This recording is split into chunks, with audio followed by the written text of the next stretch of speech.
আসসালামু আলাইকুম। শুরু করছি মায়াবতীর ইচ্ছা পর্ব ১৩। লিখেছেন ইসরাত জাহান। কমিউনিটি সেন্টারের চারপাশের সাজসজ্জা দেখছেন মাহমুদ সর্দার। মায়ের প্রিয় রং নীল হওয়াতে নীল রঙের কাগজের ফুল দিয়ে সাজানো হয়েছে।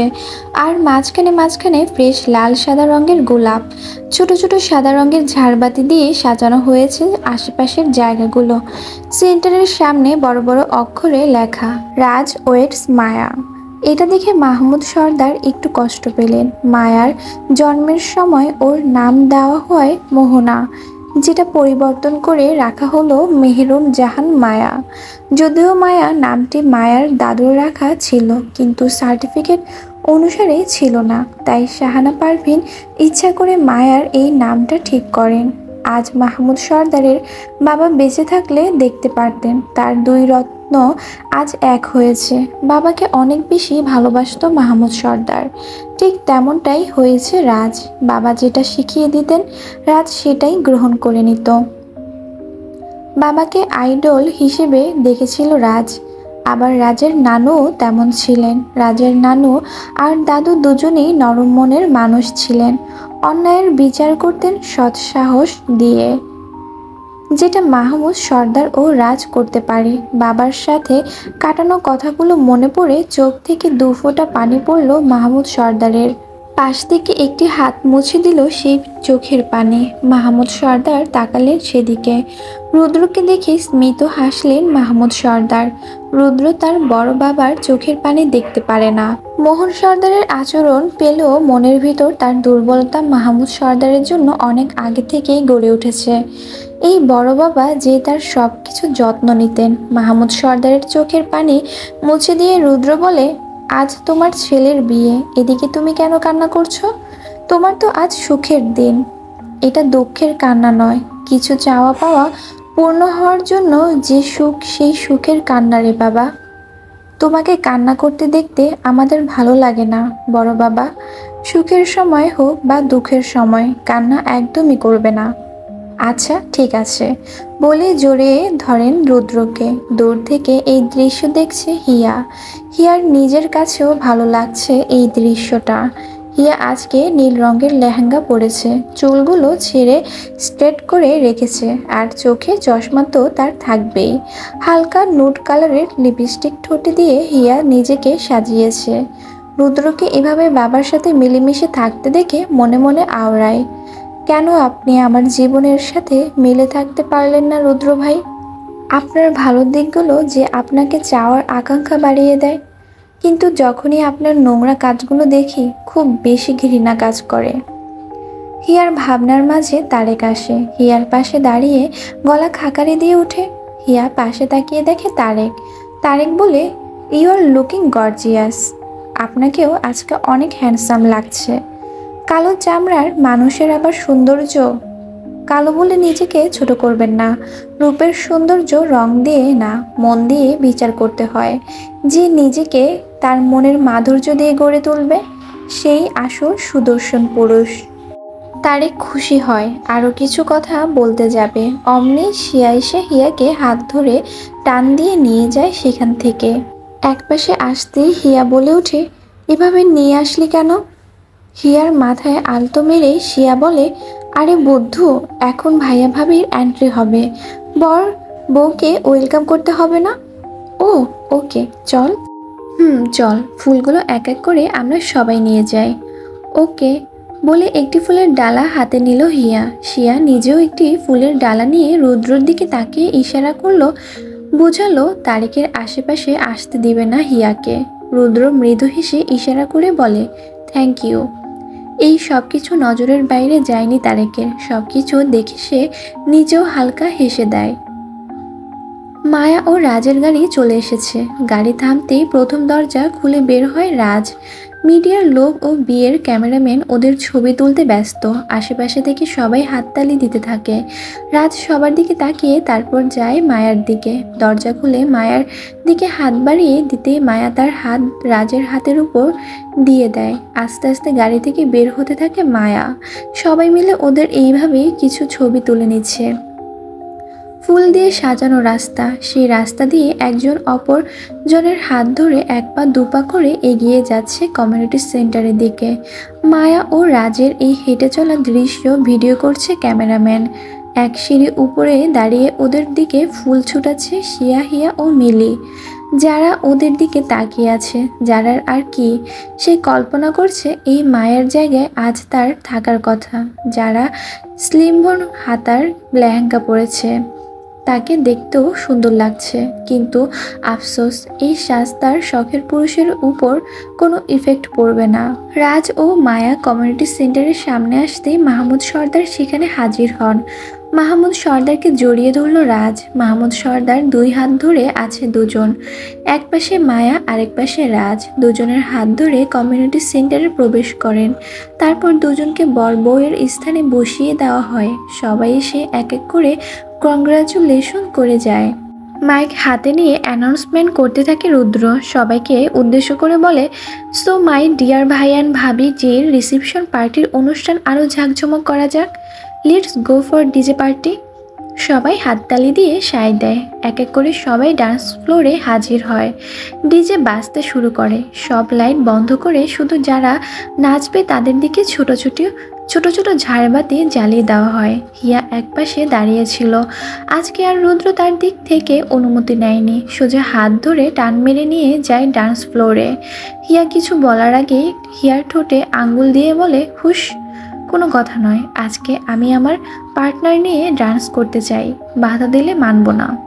আমি চাই না আপনার সাথে ডান্স করতে, তোর চাও লাগবে না। আমি যখন চেয়েছি তখন আমি তোর সাথে ডান্স করব। বলেই হিয়ার কোমরে হাত রেখে ডান্স করতে শুরু করে রুদ্র। কোমরে হাত পেতেই মনের ভিতর কাঁপাকাঁপি অনুভব হয় হিয়ার। ভালোবাসার মানুষের স্পর্শ কেমন গভীর হতে থাকে। হিয়ার নরম মনে এই স্পর্শ গভীর অনুভূতি পায়। চশমার ভিতর থেকে এক দৃষ্টিতে তাকিয়ে আছে রুদ্রের দিকে। চোখের পাতা নড়ছে না। রুদ্র নিজেও তাকিয়ে আছে হিয়ার চোখের দিকে। দেখতে থাকে তার চশমা পড়ুয়া হিয়া পাখিকে। মালিনী একটি চেয়ারে মুখ গোমরা করে বসে আছে। মাহমুদ সর্দার তার মতো আলাদা স্থানে দাঁড়িয়ে আছে। রাজ এসে মাহমুদ সর্দারের পাশে দাঁড়ালো। গলা খাকারি দিয়ে বলে, বউয়ের অভিমান ভাঙাতে ব্যর্থ তুমি বাবা। নিজের বউকে দেখো তুমি, আমার বউকে আমি সামলে নিব। এই বয়সে এসেও বউকে নিয়ে সুখী সংসার করতে পারলে না, তোমাকে দেখে কি শিখবো বলো তো আমি? আমার বাচ্চারা বলবে তাদের দাদু হোপ ফর নাথিং। তোমার বাচ্চাদের তোমার থেকে 10 হাত দূরে রাখবো, না হলে অল্প বয়সে আমার নাতি নাতনি পেকে যাবে। এমনি তোমরা বড় বউ, আমাকে আমার বউয়ের কাছে ঘেঁষতে দাও না। কোনো মতে বাচ্চা হলে তার কাছেও ঘেঁষতে দিবে না। আসলে আমাকে তুমি জন্ম দিয়েছিলে কেন বলো তো বাবা? তোমার এইসব অত্যাচার সহ্য করার জন্য? না বাবা, আমাকে অত্যাচারে রাখতে জন্ম দিয়েছিলাম, যেটা এখন আমি ভুগছি। সো স্যাড, এখন ভুগতে থাকো। মৌ এসে মায়ার সাথে গল্প করতে থাকে। একটু আগেই মৌ বমি করে এসেছে, এখন তার সময়টাই এমন যাবে। পিয়াস এখন রাজের অ্যাসিস্ট্যান্ট কম, মৌয়ের অ্যাসিস্ট্যান্ট বেশি। তারেক আশেপাশে তাকিয়ে সব কিছু দেখছে। হঠাৎ ফোনের শব্দ পেয়ে ওপেন করে দেখে তাতে লেখা, মাই ডিয়ার ব্ল্যাক ডায়মন্ড। উফ, তোমাকে আজকে ব্ল্যাক ড্রেসে হট লাগছে বেবি। একদম ব্ল্যাক চকলেট ভেবে খেয়ে ফেলতে মন চাইছে। এমন লুকস না নিলেও পারতে, আমার হবু বাবুদের আব্বু। মেসেজটি দেখে তারেক তাকালো মকলেট কাউন্টারের দিকে। সেখানে তার মেসেজ দেওয়া ব্যক্তিটি মকলেট হাতে দাঁড়িয়ে আছে। সেও আজ নীল রঙের লেহেঙ্গা পরেছে। তারেক তাকাতেই সে তারেককে দেখিয়ে দিল একটি ফ্লাইং কিস। সেই ব্যক্তি আর কেউ না, মিলি। মিলি তারেককে ভালোবেসেছে। ঠিক যেদিন মায়ের কোম্পানির উদ্বোধন হয়েছিল, সেদিনই এই কালো রঙের রূপের ছেলেটিকে নিজের মনের জায়গা করে নেয় মিলি। মিলি যেদিন তারেককে দেখেছে, সেদিন থেকেই নিজের মধ্যে আলাদা ভালো লাগার অনুভূতি পেয়েছে। আস্তে আস্তে নিজের বাজে স্বভাব বদলাতে থাকে মিলি। তারেকের কোনো উত্তর সে আজ পর্যন্ত পায়নি, কিন্তু তার ভাবনায় আছে তারেক একদিন না একদিন তার ভালোবাসায় ধরা দিবে। সবসময় ছেলেরা কেন মেয়েদের পিছনে লেগে থাকবে? মেয়েরা কেন তার ভালোবাসার পিছনে ছুটবে না? মিলি যখন কাউকে তার মন দিয়েছে, তখন তাকে পাওয়ার আপ্রাণ চেষ্টা করবে। মিলির বিশ্বাস সে তার ভালোবাসা অর্জন করবে। তারেককে ফ্লাইং কিস দেখিয়ে আবার একটি মেসেজ দেয়। সেখানে লেখা থাকে, একদম নিজেকে কালো বলে অবজ্ঞা করবে না। তোমার রূপের কালো রং আমার কাছে মন ছুঁয়ে নিয়েছে। তোমাকে কালো চেহারায় মানায় বেশি। ওসব ফর্সা ছেলে তো হাজার পাওয়া যায়, কিন্তু কালো বর্ণের প্রেমিক পুরুষ খুব কম সংখ্যক মানুষ পায়। আমি সেই কম সংখ্যক মানুষের মধ্যে লাকি হতে চাই। এই মেসেজটি দেখে তারেকের মুখে হাসি ফুটে ওঠে। এক সময় ছিল তার পরী, যে তাকে পাওয়ার জন্য করেছিল বাবা মায়ের মন জয়। আর এখন এই মিলি, যে এখনো চেষ্টা করে যাচ্ছে তার মন পাওয়ার, কিন্তু সে তো পরীতেই আটকে আছে। যদিও আর কখনো পাবে না সে তার পরীকে। তার পরী যে হারিয়ে গেছে ভাবতেই বুক ভার হয়ে আসে তারেকের। সবার নাচ গান শেষ। এখন রুদ্র মাইক হাতে নিয়ে আবার বলে ওঠে, অনেক তো হলো ডান্স পারফরমেন্স, এবার একটু গান দিয়ে অনুষ্ঠান মেতে উঠুক। আপনাদের সামনে গান গাইতে আসবে আমাদের ফ্যামিলির আরেক ইয়ং ম্যান, যাকে আপনারা খুব কম দেখেন। সে তার কাজের আমাদের থেকে দূরেই থাকে। আমাদের মন্ত্রী মশাইয়ের একমাত্র মামাতো ভাই। তার নাম, না নামটা আমি বলবো না, আপনারা দেখে নিন তাকে। বলে স্টেজ থেকে সরে গেল রুদ্র। চারদিকে লাইট বন্ধ হয়ে যায়, সেই সাথে বাজতে থাকে গিটারের টুংটাং আওয়াজ। সবাই এদিক ওদিক তাকিয়ে খুঁজতে থাকে শব্দের বেগ কোথা থেকে আসছে। হঠাৎ গোল আকারে স্টেজে লাইট জ্বলে ওঠে। একজন যুবক উল্টো ঘুরে আছে, তার হাতে আছে একটি গিটার, গায়ে ব্ল্যাক কালারের ব্লেজার। গিটার বাজাতে বাজাতে যেই সবার দিকে ফিরে তাকায়, অমনি পায়ের নিচে ফাঁকা অনুভূতি করতে থাকে মায়া। 1.5 বছর পর সেই ব্যক্তিটে দেখে গায়ের কাঁপুনি উঠেছে তার। আস্তে আস্তে 1 পা 2 পা করে পিছিয়ে যেতে থাকে মায়া। মৌ এসে মায়াকে জড়িয়ে ধরে। যুবকটি ঘুরেই তার চোখ মায়াতে সীমাবদ্ধ রাখে। ভয়ঙ্কর চাহনি তার। গানের মাঝে বুঝিয়ে দেয় না পাওয়ার আকাঙ্ক্ষা। যুবকটির গানের শেষ মাথায় এসে মায়া বিড়বিড় করে বলে, বি বি বীর। মৌ অবাক হয়ে বলে, কিন্তু ওকে তুমি মেরে ফেলেছিলে না? খুন করতে চেয়েছিলাম, কিন্তু ওকে শ্যুট করার পরপরই ওখানে ওর দলের লোকজন চলে আসে। তারপর ও সুস্থ হলেও মেন্টালি রিকভার হয় না, তাই ওকে দেশের বাইরে ট্রিটমেন্ট করতে নিয়ে যায়। কিন্তু ও দেশে কবে ব্যাক করলো? আমার কাছে তো কোনো নিউজ আসেনি। আর ও রাজের মামাতো ভাই মানে কি? আমার থেকে মন্ত্রী মশাইকে আলাদা করে দিবে ও? ও যদি এখনই সবাইকে সব কিছু বলে দেয়, মন্ত্রীর মশাই তো আমাকে দূরে সরিয়ে দিবে। এমন কিছুই হবে না আপু, সব কিছু ঠিক হবে, ডোন্ট ওয়ারি। বীর গান শেষ করে এগিয়ে আসে মায়ার কাছে। মনে হতে থাকে বীর তার কাছেই ছুটে আসছে, কিন্তু স্বাভাবিকভাবে দেখা যাবে বীর তার পরিবারের দিকে এগিয়ে আসছে। রুদ্র মাইক হাতে নিয়ে বলে, তাহলে দেখলেন তো সবাই, আমাদের মাঝে উপস্থিত হয়েছে দ্য হ্যান্ডসাম মাফিয়া আরহাম খান বীর। সবাই বীরকে দেখে হাততালি দেয়। এমনিতেও সবাই রাজ আর রুদ্রের জন্য বেকুল, কিন্তু আজ তো রাজ মিঙ্গেল হয়েছে। এখন সিঙ্গেল বলতে বীর ও রাজকে দেখে সবাই আবার ক্রাশ খেলো। আজকে মেয়েদের চাহনি শুধু বীর আর রুদ্রের দিকে। যারা এতক্ষণ মকটেল নিয়ে ব্যস্ত ছিল, বীরকে দেখার সাথে সাথে যারার হাত থেকে মকটেল পড়ে যায়। বাম হাত দিয়ে নিজের গায়ে বাতাস করতে করতে বলে, হি ইজ সো হট। পার্টিতে থাকা মেয়েরা তো নিজেদের মধ্যে ভাগাভাগি করতে শুরু করেছে, কে কাকে নিবে। একজন বলছে তাদের মনে রুদ্র জায়গা করে নিয়েছে, তো আরেকজন বলছে তাদের মনে বীর জায়গা করে নিয়েছে। আবার তারা রাজকে দেখেও ক্রাশ খেয়ে বসেছিল। বীর এসে জড়িয়ে ধরে রাজকে, তারপর বলে, কনগ্রেচুলেশন ভাই, আমাকে ভুলেই গেছিস? দাওয়াত না দিয়েই বিয়ে করে ফেললি? আরে ভাই, হঠাৎ বিয়ে, অনেক কাহিনী। যাই হোক, তোর শরীরের অবস্থা কি? তোর তো অ্যাক্সিডেন্ট হয়েছিল।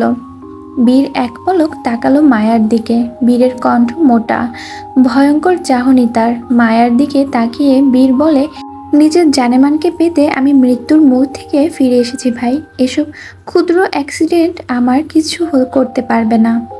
রুদ্র এগিয়ে এসে বীরের দিকে, বীরকে জড়িয়ে ধরে বলে, তোমার জানেমানকে পাবে কি না জানি না, তবে তোমাকে সুস্থ দেখে আমার খুবই খুশি ব্রো। বীর ডেভিল হেসে তাকালো মায়ার দিকে। মায়ার দিকে হাত বাড়িয়ে দিয়ে বলে, হাই, আই এম বীর, আরহাম খান বীর। মায়া ভীতু দৃষ্টিতে তাকিয়ে কাঁপতে থাকে। বীরের হাতে হাত মেলানোর সাহস সে পাচ্ছে না। বীর এখনো হাত বাড়িয়ে আছে মায়ার দিকে। মায়া ধীরে ধীরে হাত মেলাতে যাবে, অমনি রাজ খোপ করে ধরে নেয় বীরের হাত। বীরের চোখের দিকে তাকিয়ে রাজ বলে, আমার মায়াবতীর হাত ধরা তো দূরের কথা, তার আশেপাশে কাউকে আমি সহ্য করতে পারবো না। দূর থেকে সাক্ষাৎ করো আমার একমাত্র বউয়ের সাথে। আর যদি তোর বউকে নিয়ে উড়াল দেই, তাহলে তোর অস্তিত্ব পৃথিবী থেকে উড়ে যাবে। এতটা ভালোবাসা? গভীর থেকে গভীরতর ভালোবাসা আমার আর আমার মায়াবতীর মাঝে। এই ভালোবাসায় ক্ষুদ্র ধূলিকণা সহ্য করব না আমি। সেখানে কেউ আমার মায়াবতীকে স্পর্শ করবে, এটা কিভাবে মেনে নেই? রাজকে রক্তাক্ত চাহনি দিতে দেখে অবাক হলো বীর। তার ভাইও তার মানে এই মেয়ের প্রতি গভীরভাবে ফেঁসে গেছে। কিন্তু তার জানেমানকে চাই, যে করেই হোক সে এবার মায়াকে নিজের করেই ছাড়বে।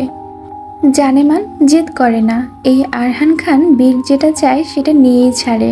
তোমাকে আমি আমার করেই ছাড়বো। একবার বিয়ে করে নাও আমাকে, দেখবে পৃথিবীর সব সুখ তোমার করে দিব। প্লিজ জানেমান, আমার হয়ে যাও তুমি। মায়া পিছিয়ে যেতে যেতে বলে, আমি আপনাকে বিয়ে করতে পারবো না, আমার বিয়ে হয়ে গেছে। প্লিজ আমার কাছে আসবেন না। তোমার ওই বরকে আমি তোমার জীবন থেকে সরিয়ে দিব, আর সে তো তোমার অস্তিত্ব সম্পর্কে অবগত না। তুমি আমার হাত ধরে জীবনের দ্বিতীয় অধ্যায় শুরু করো জানেমান। দেখো তুমি তোমার অতীত ভুলে যাবে। খুব খুব খুব ভালোবাসা দেব তোমাকে। আপনি বুঝতে পারছেন না, আমার অনেক স্বপ্ন ওই বাড়ির বউ হওয়া। আমি আমি আমার স্বামীকে পাওয়ার জন্য আপ্রাণ চেষ্টা করেছি। কেন আমাকে বিরক্ত করছেন?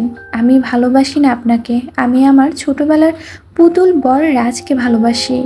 হিংস্র রূপ ধারণ করে বীর মায়ার দিকে ভয়ঙ্কর চাহনি দিয়ে বলে, তোমার ওই বরকে আমি খুন করে দিব। সে কখনই তোমার হতে পারবে না। তোমার জীবন শুধু একজনের অস্তিত্ব বিরাজ করবে, সে আর কেউ না, এই বীর।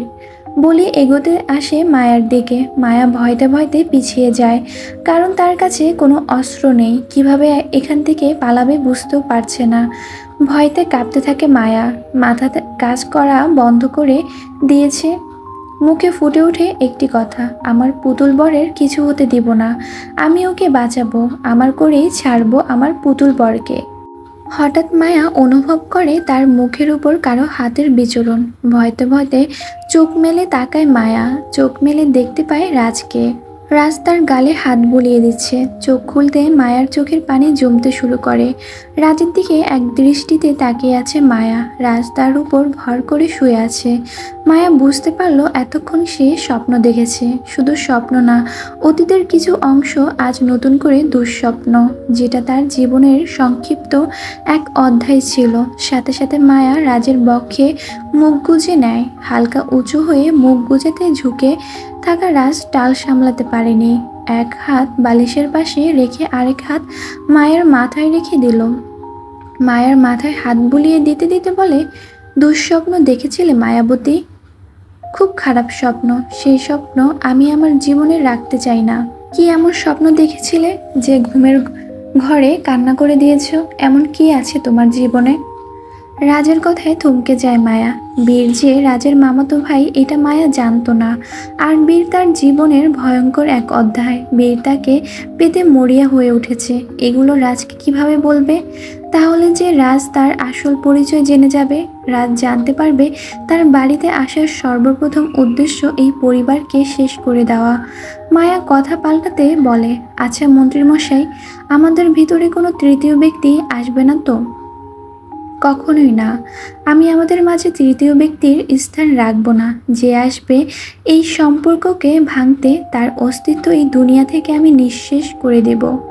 যদি কেউ আমাকে তোমার থেকে কেড়ে নিতে আসে, যেই স্বামীর রাজের কলিজায় গায়ে হাত লাগাতে আসবে, তার হাত আমি টুকরো টুকরো করে দেব, রাস্তার কুকুর দিয়ে খাওয়াবো। তোমাকে আমার থেকে কেড়ে নেওয়ার তো দূরের কথা। বলে আরো শক্ত করে জড়িয়ে ধরে মায়াকে। মায়া শান্তি পায় এখন। কান্না মিশ্রিত কণ্ঠে রাজের বক্ষে মাথা রেখেই বলে, এই বক্ষে আমি করতে চাই আমার রাত্রি যাপন। তুমি বিরক্ত হবে না তো? নিজেকে এতটা ফিট রেখে লাভ কি যদি বউকে বক্ষে রেখে না রাখতে পারি? তোমার স্থান আমার এই বক্ষে সবসময়ের জন্য রেজিস্ট্রি করে রেখেছি মায়াবতী। এই বক্ষ আর কেউ স্পর্শ করবে না। শান্তির আভাস মিলল মায়ার মনে। মন্ত্রীমশাই যে তার প্রেমে বেকুল এটা মায়া শিওর। কিন্তু বীর যদি অঘটন ঘটিয়ে দেয়, বিশেষ করে মায়ের আসল রূপে পরিচয় বলে দেয়, আর তাদের কিছু ছবিও তো আছে, এগুলো রাজকে দেখিয়ে দিলে রাজ কি মেনে নিবে তাকে? আপাতত কিছু ভাবতে চায় না মায়া। রাজের বক্ষে মাথা রেখে আস্তে আস্তে চোখ বুজে নেয়। শান্তির ঘুম এসেছে এবার তার চোখে। রাজ মায়াকে এভাবে নিজের বক্ষে রেখেই ঘুমিয়ে যায়। সকালবেলা সবাই খাবার খেতে হাজির হয় ডাইনিং টেবিলে। মোহন সর্দার এখনও শান্তিতে খাচ্ছেন। সারা রাত পার্টিতে ব্যস্ত ছিল। তার ব্যস্ততা তো ওই সুন্দরী মেয়েদের নিয়ে, যেটা মায়া দেখেছিল, কিন্তু কিছু বলেনি। লোকটার দোষ তো আছেই, সাথে দোষ ওই নষ্ট মেয়েগুলোর। তারাও তো এই বয়সে নিজেদের রক্ষা না করে লেলিয়ে দেয় টাকা আলার পিছনে। ঘৃণা করে মায়া ওসব মেয়েদের। সারা রাত ফুর্তি করার কারণে যে এখন তার জীবন ধ্বংস হতে চলেছে, এটা সে বুঝতেও পারছে না। এই যে তার কোম্পানিতে আগুন লেগেছে, এদিকে বেচারা আরাম করে খাচ্ছে। ফোনটাও সারা রাত দূরে রেখেছিল। মায়া তাকিয়ে আছে মোহন সর্দারের মুখের দিকে। মায়ার মুখেও শয়তানি হাসি। একটু পর মোহন সর্দারের ফুর্তিগুলো উড়ে যাবে। সবার মনোযোগ দিয়ে খাওয়ার ব্যস্ত। খাওয়ার সময় কম কথা বলে সবাই। হঠাৎ খাওয়ার মাঝে সেখানে চলে আসে বীর। বীরকে দেখা মাত্রই মায়া খাওয়া থামিয়ে দেয়। ভীত চোখে আছে সে, কিছু বলে না দেয় এখন। এই বীরের ব্যবস্থা তাকে নিতে হবে। বীর এসে মাহমুদ সর্দারকে জড়িয়ে ধরে বলে, কেমন আছেন ফুফা? আল্লাহর রহমতে ভালো, তুমি কেমন আছো? আমিও এখন ভালো আছি।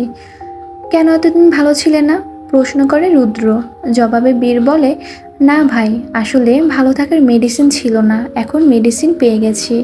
তবে আমার মেডিসিন গ্রহণ করার সময় এসে গেছে। খুব তাড়াতাড়ি আমি আমার মেডিসিন সেবন করব। সাবধানে মেডিসিন নিও ভাই, আজকাল ফার্মেসির খুব ডিমান্ড। তারা কিন্তু ভুলভাল মেডিসিন সাপ্লাই করে। এই মনে করো তোমার সুখের মেডিসিন বাদ দিয়ে দিল বিষ, তখন কিন্তু অন্য কিছু ঘটতে পারে। ডোন্ট ওয়ারি রুদ্র, আমি এক ভুল বারবার করি না। তবে এবার যদি আমাকে বিষ গ্রহণ করতে হয়, তাহলে চিরতরে বিদায় দিবে বীর নামের এই মাফিয়া। মালিনী বীরের কাছে এসে বলেন, এগুলো কি কথা বীর? তুমি কেন যাবে? তোমাকে অনেক কষ্টে ফিরিয়ে পেয়েছি আমরা। ভাই ভাবির তোমার জন্য কত কষ্ট করেছে। তুমি তোমার জীবনের সুখ ফিরে পাবে। সুখ করাতে এই বীর হাজারবার পান করবে বিষ, কিন্তু বীর তার সুখের মানুষটিকে নিজের করেই ছাড়বে। সম্পূর্ণ কথাগুলো বীর মায়ার দিকে তাকিয়ে বলতে থাকে। মায়া না খেয়ে তাকিয়ে আছে বীরের দিকে। এতক্ষণ একটু শিওর হয়ে গেল যে বীর কেউকে কিছু বলবে না। একটু স্বস্তি পেল সে। বীর কথাগুলো বলেই একটি চেয়ার টেনে বসে পড়ল। বীরের পাশে এসে বসে পড়ল যারা। বীরের দিকে তাকিয়ে যারা বলে, হাই হ্যান্ডসাম, আমি যারা, রুদ্র ও মালির কাজিন।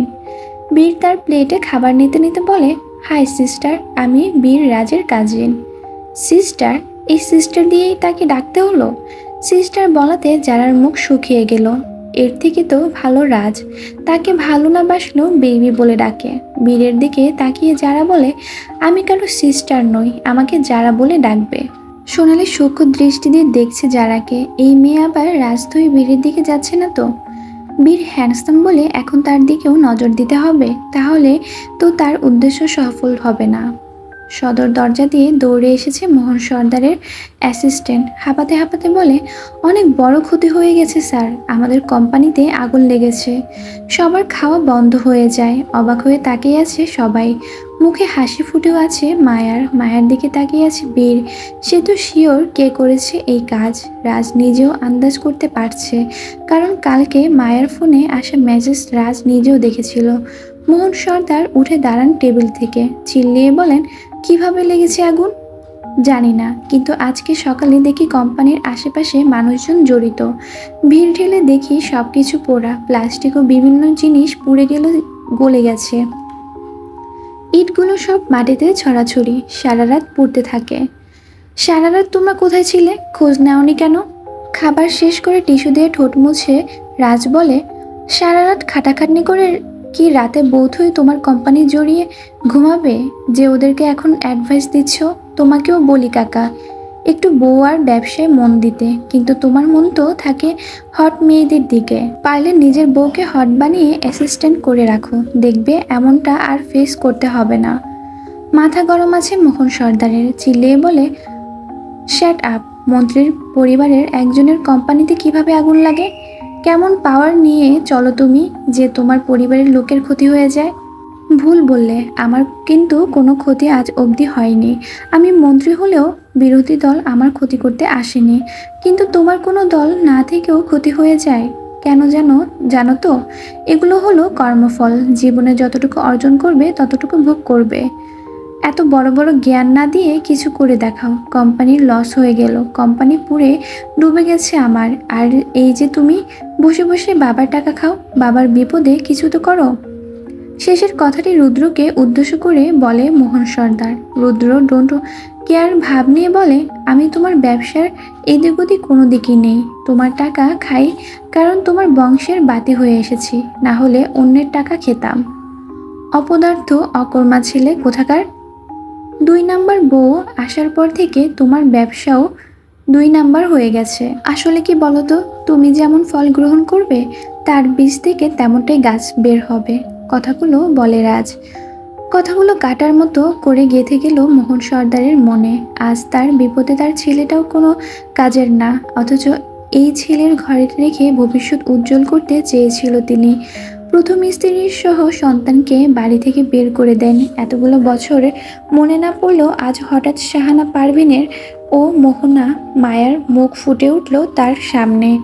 মনে পড়ে গেল তার ছোট মোহনা তাকে কত ভালোবাসতো। তিনি যখন অফিস থেকে এসে ডিপ্রেশনে থাকতেন, মোহনা তার কাছে এসে ছোট ছোট হাত দিয়ে মাথায় বিলি কেটে দিত, বাবাকে সান্ত্বনা দেওয়ার জন্য বলতো, চিন্তা করবে না বাবা, আমি বড় হয়ে তোমার কাজে সাহায্য করব, তোমার প্রিন্সেস তোমার সব কাজের দায়িত্ব নিবে, আমার বাবা মেয়ে মিলে অনেক বড় কোম্পানি খুলব।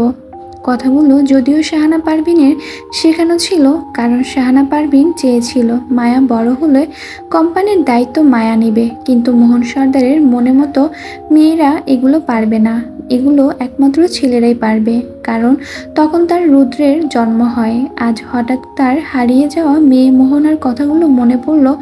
ভাবনার মাঝে মুখ ফুটে বের হয়ে গেল, মোহমা। তার কিছুটা কাছেই বসেছিল মায়া।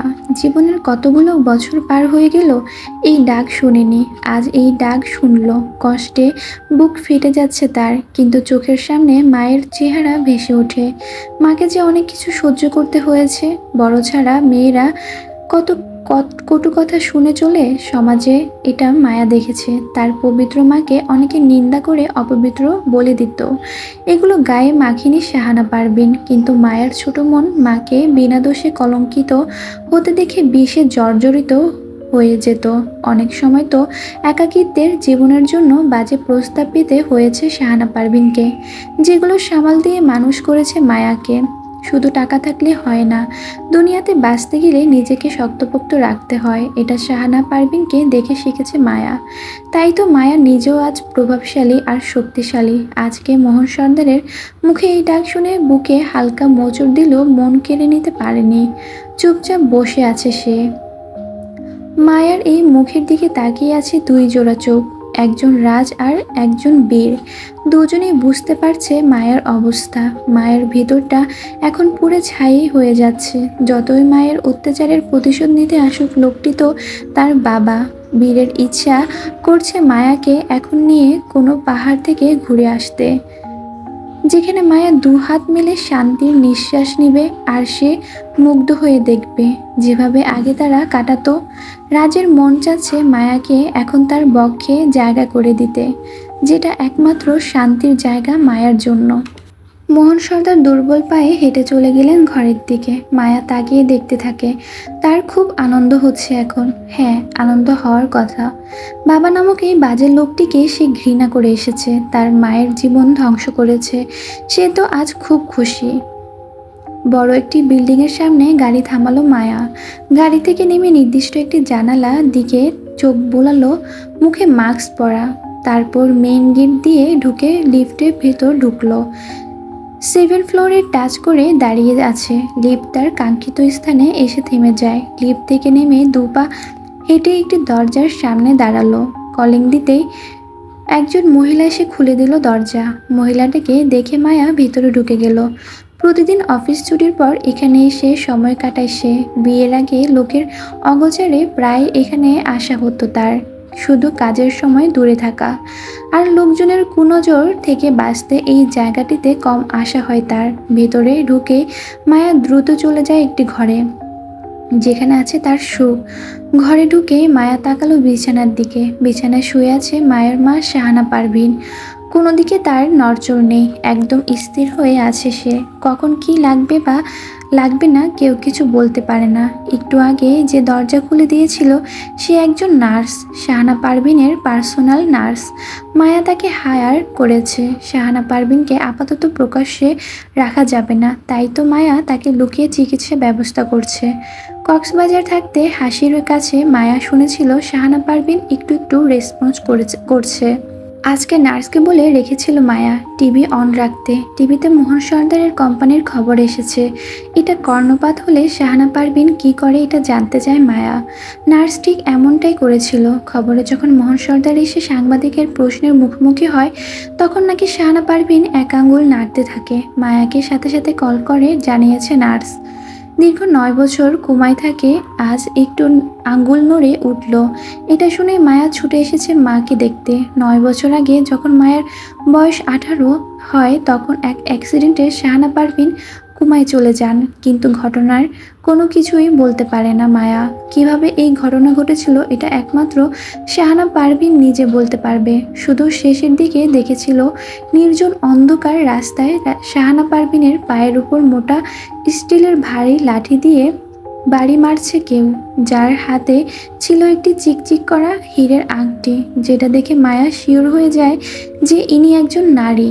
আর তার সাথে সঙ্গ দেওয়া একটি ছেলেকে দেখেছিল মায়া, যাকে খুঁজছিল সে এতগুলো বছর ধরে। অবশেষে পেয়েছে তাকে। আটকে রেখেছে তার ফ্যাক্টরির সিক্রেট রুমে, যাকে কারেন্টের শক দিয়ে রাখা হয়। কিন্তু তার মুখ থেকে বের করতে পারছে না কে তার মাকে খুন করতে চায়। রাস্তায় শাহানা পারভীনের দেহ ফেলে রেখে যায় ওই লোকগুলো, যাতে গাড়ি এসে তার উপর দিয়ে পিষে চলে যায়। আর কেউ সন্দেহ করবে না। কিন্তু তারা একটু ভুল করে, শাহানা পারভীনের ডেড বডি না দেখেই চলে যায়। এটা মায়ার একটা সৌভাগ্য বলা চলে। গাড়ি শাহানা পারভীনের অতি নিকটে আসার আগেই মায়া অনেক কষ্টে শাহানা পারভীনের দেহটি নিয়ে সরে আসে। তা না হলে এতক্ষণে শাহানা পারভীন এই দুনিয়াতে থাকতে পারত না। অতীতের সে এই সংক্ষিপ্ত দৃশ্য মনে পড়তেই গা কেঁপে ওঠে মায়ার। সাথে সাথে জড়িয়ে ধরে শাহানা পারভীনকে।